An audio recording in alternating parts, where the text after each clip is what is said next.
Hello everyone and welcome back to another episode of Recollection, where every game has a story. And this time I thought we'd be a little bit more topical in what's releasing.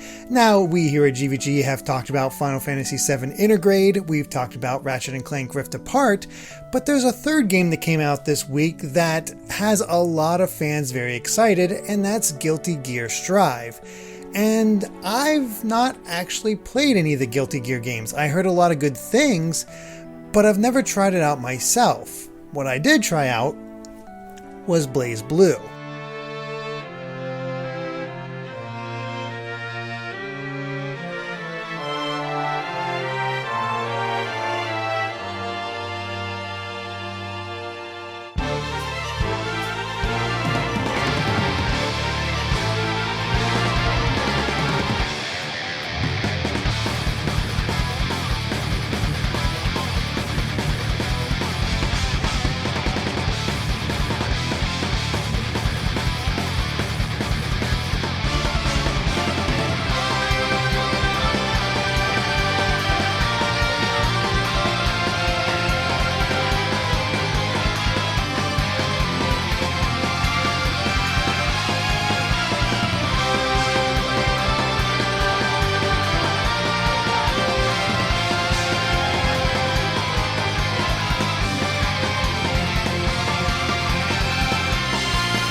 And Blazblue is probably one of my favorite fighting games, at least the first two. I've only played through the first two games, and the first one is where I got really addicted.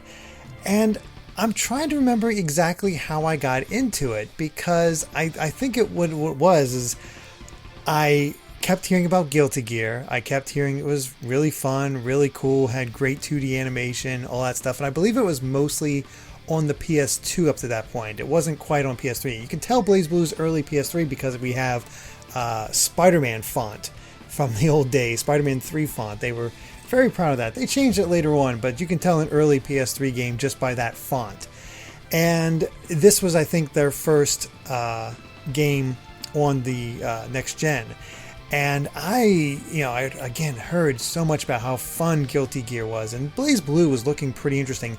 And nice for me, it was also a fresh start because I'm a weirdo who actually likes fighting game stories. I think it's cool to show off the characters. I think it's fun to see what kind of ridiculous plots they come up with. And oh boy, we got one with Blazblue. I actually went in with a bunch of friends on this copy. I think I did anyway. Because I distinctly remember this is a very rare case for me because I don't usually get to play fighting games with friends too often. It just doesn't happen. I'm usually way behind them, or they're just immediately better than me, or just something happens. But I was with a group of friends when this came out, and for whatever reason, well, not whatever reason, one of my friends was pretty into the fighting game community, at least on the Smash side of things. He was pretty into the Smash Melee side, did pretty well. And he looked into other fighting game stuff and heard good stuff about Blazblue. And I think we had a third friend there who was just really competitive. Like, we had done fighting games, like I think Naruto fighting games before. And he's the type that if he is good, he does, and you're not great, he doesn't let up. He will decimate you. There is no like, you're still learning things, we're going to go easy on you. No, it is full blast at all times, no mercy. So, those are the two I was up against. But we were all interested in Blazblue. So I don't know why. I think it was launch day, and I was interested. So I don't know whether they gave me money or I just did it on my own. Went to GameStop, picked up a copy, and I believe I got the limited edition, but I don't think that means anything because I don't think I paid any extra for it. Basically, it comes with a the original soundtrack with 42 tracks, as well as a movie disc containing basic tutorials, expert advice, characters, and character-specific strategies, which is pretty cool. I never actually watched them because, I didn't really get into the competitive scene too much, but I still have those discs. Like, here's the game itself, but here's all the bonus discs with everything, with some extra art of all of our characters. Let me see here. Got Ragnar the Blood Edge, Jin, Mu 13 or New 12, I can't remember, and then Noel. I haven't played this in a long time and I can still remember the characters' names. That's a good sign.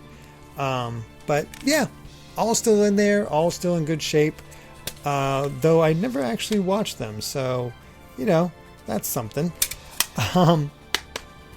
But it was exciting because we picked it up. We had this whole new set of characters, 12, that were in there, and we were just wanted to try it out. So picked up the game, came back to his apartment, and we popped in the disc and started playing.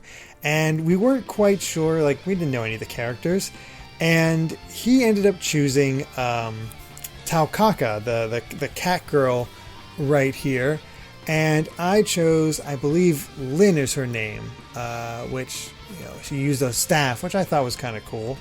And we had no context whatsoever. We had not checked out story mode. We didn't really check out the characters. We didn't know anything about them or anything like that.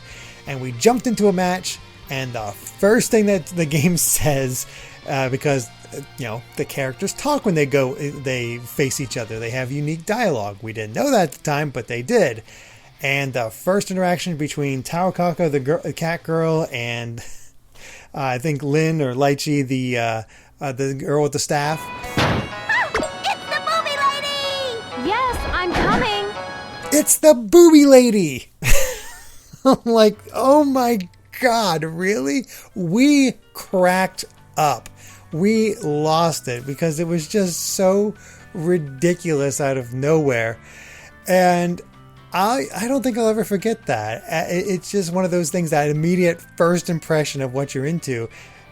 And then the game just turned out to be a lot of fun. It was really enjoyable. We played for the entire night, just checking out each of the characters, figuring out who we liked. I actually really ended up really liking Lynn. And we'd have other nights. We'd just come back and keep playing, try it out, see how we did. And that's rare for me. I never got to do that. This is the only fighting game, not even the sequels, this is the only fighting game other than Smash Brothers that I got to play with a group of friends consistently and just enjoy it with them. I don't get to do that because most of the people I know aren't really into fighting games or are just way better than me. But because we both started fresh with this game, and they had a bit of a background, and I had a bit of a little bit of background, not too much, definitely not as much, and we ended up having a blast. And since it was my game, I made sure to practice as much as I could because I needed it, because they were just they didn't have that practice, but they were still holding their own, which goes to show how much talent they had for the fighting games. And I just fell in love with the game because there's a lot of content here, especially the story mode. And that's the thing. The story mode is crazy. All 12 characters have their own unique story mode, going through scenarios where they interact with the other characters. They interact with characters that aren't playable. They go through this whole storyline that I honestly have a little trouble remembering exactly how it goes this time. The big thing I do remember is that when the sequel was coming out, I was employed by GameXplain at the time. Well, not really, because we were still doing the whole website over there, and it was all just written stuff. I wasn't getting paid. We were just trying to make a name for ourselves, I guess, through written content, and that's where I mainly got my start. And one of the articles I did was trying to parse the plot line of Blazblue Calamity Trigger. And basically what that means is, you have these 12 characters all interacting, all doing different things, and all getting their own unique endings, until once you get all of them, you have this sort of final ending that shows kind of the big culmination of what happens. And it's kind of like rough to like, okay, how does this work with this character does this thing and this character does this thing? And guess what? It's time travel. Everything that happens here is just a cycle that kept happening again and again. And all your choices throughout that changed what happened, and basically everything was canon. All that stuff you did was canon. All of it applied. It all works. And then when you get that true ending, it's, I think, convergence that brings it all finally to a head. And I found it really fascinating, really confusing, but really fascinating. And that's why I was really excited for the sequel. And I'm far behind on Blazblue at this point, unfortunately. I recognize a couple of the characters as we go along, but there was all these really, fun aspects to it. It just was memorable. And ultimately, I found myself being pretty decent with most characters, but the four I remember being the best at was Ragna, Ragna himself, our sort of lead character here, Lynn, which, she used that pole, that staff, but she could actually manipulate it. She could plant it in the ground and have it come up and disrupt fights, attacks and stuff, and kind of throw you off. Then I believe, I forget her name, our little vampire gothic Lolita girl. I can't remember her name off the top of my head. It kills me that I can't think of it. But I found like her planting of traps all over the place kind of worked for me. I don't know why, but I did pretty well as her. But my best character was Jin, and the freezing opponents, really getting into combos, really making it all happen. That just clicked with me, and Jin just became my best character in this game, and we had some really good matches.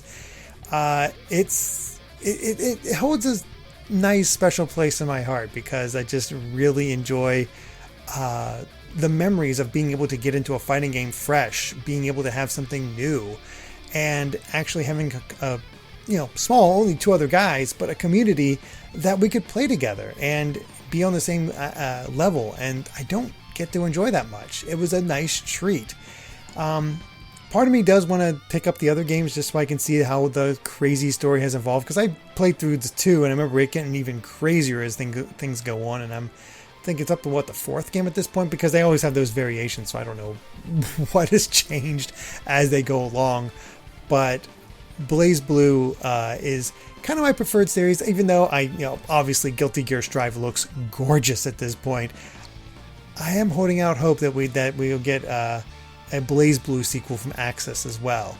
But that was my introduction to it. It just sort of jumped into it kind of blind. I just heard good things about the previous games. Didn't really even see reviews. I think I saw they were pretty decent. Maybe I saw that beforehand. I can't remember. But ended up finding a gem that I was addicted to in a way that I really wasn't for a lot. I would spend my time, play through a storyline, and just work through it and learn that character, and kind of got pretty decent at most of them. So yeah, if I had to choose, Blazblue is kind of one of my fighting games. It doesn't get brought up a whole lot, but I really like it. So yeah, just a lot of fond memories with it, and I'm curious how many of you actually played Blazblue, or if it actually is referred to as Blazblue, because I never really found out. I always pronounce it Blazblue, but there's no E in there, so who knows. But yeah, I'm curious what all of you think, if you're more of a Guilty Gear fan, if you're a Blazblue fan. Obviously, Access has gone on to make a ton of different fighting games over the course of their history now. They're kind of well known for it. But what is your preference? I'm very curious. So yeah, I just have a lot of great memories. Wanted to share those with you. And I think that about covers it for this episode of Recollection. So thank you all so much for watching. And of course, if you enjoyed this video, be sure to support us over at patreon.com/gvgaming. Just get a bunch of extra content and access to our Discord, live audience during TNT, all that fun stuff. But even if you can't do that, subscribing, ringing the bell, commenting, liking, all that fun stuff, interactions really helps us out and helps us grow. And I can't wait to do more of these and see what game I'll talk about next. So until that time, you guys take care. Good night. Bye.